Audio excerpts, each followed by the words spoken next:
দেখো বন্ধুরা, আমি আজকে করবো চাঁদা মাছের কালিয়া। তার জন্য আমি মাছগুলো সব ভেজে নিচ্ছি। দেখো বন্ধুরা, আমার মাছগুলো সব ভাজা হয়ে গেছে। আমি তুলে নিচ্ছি। তারপর কড়াই আরেকটু তেল দেবো। তেল দিসনি, অনেক তেল আছে।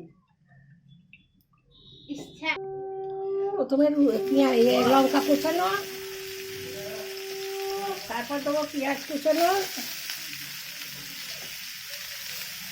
তারপর দেবো আদা, তারপর দেবো রসুন। এগুলোকে আমি ভালো করে ভেজে নেবো। মশলাটা ভালো হয়ে গেছে। এবার দেবো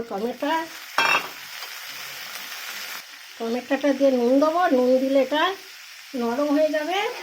দেখো, টমেটোটা দিয়ে আমি এটাকে আরেকটু ভালো করে ভেজে নেবো। টমেটো ভাজা হয়ে গেছে। এবার দেবো হলুদ দেবো, দেবো লঙ্কা দেবো, কাঁচা লঙ্কা দিয়ে আছে। আর দেবো সামান্য জল,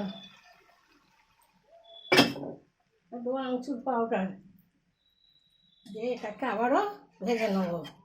মশলাটা কষা হয়ে গেছে। এবার জল দেবো। জলটা ফুটে গেলে তারপর মাছগুলো, এবার ভাজা মাছগুলো একটা একটা করে দিয়ে দেবো।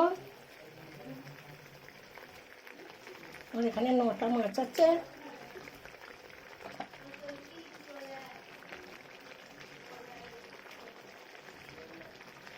মাছগুলো দিয়ে আবারও ফুটতে নেবো ভালো করে।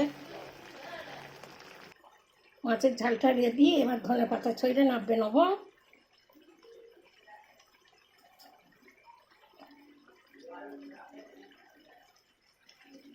একদম মাছের কালিয়া রেডি হয়ে গেছে। তারপর নাববে তোমাদের দেখাবো। আমি গ্যাসটা অফ করে দিচ্ছি। দেখো বন্ধুরা, আমার চাঁদা মাছের ঝালটা রেডি। এই রেসিপিটি ভালো লাগলে লাইক করবে, শেয়ার করবে, কমেন্ট করবে। অথচ অবশ্যই আমার চ্যানেলটা সাবস্ক্রাইব করে দেবে। আমি আসছি আবার অন্য কোনো নতুন রেসিপি নিয়ে। দেখো, চাঁদা মাছের ঝাল।